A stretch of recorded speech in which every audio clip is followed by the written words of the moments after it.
সংসদ ভবনে তাদের সংসদে ফখর করে বলছে যে আমরা 6,500 সৈন্য পাঠিয়েছি, আমাদের হয়ে যুদ্ধ করছে। নাউজুবিল্লাহ মিন যালিক। তার মানে আপনারা প্রমাণ করলেন।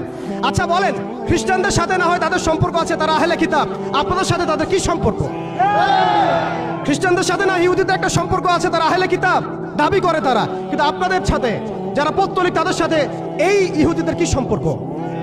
শুধু তাই নয়, আমরা লক্ষ্য করছি, আমরা আমাদের পার্শ্ববর্তী নব্য ইসরায়েলের মধ্যে লক্ষ্য করছি মুসলিমদেরকে তারাবির নামাজে টর্চার করা হলো, হোলি উৎসবের নামে মুসলিমদেরকে নির্যাতন করা হলো। আমরা দেখলাম সেখানে গরুর মাংস বহন করার অপরাধে পিটিয়ে মুসলিমকে হত্যা করা হয়েছে। লক্ষ লক্ষ একর জমি যেগুলো আমরা ওয়াকফ করেছিলাম, সেই জমিগুলোকে রাষ্ট্রীয়ভাবে বাজেয়াপ্ত করা হয়েছে।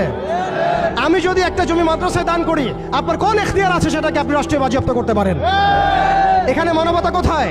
এখানে গণতন্ত্র কোথায়? এখানে এই ইউনাইটেড নেশনস কোথায়? ইউরোপিয়ান ইউনিয়নগুলো কোথায়? আপনাদের এই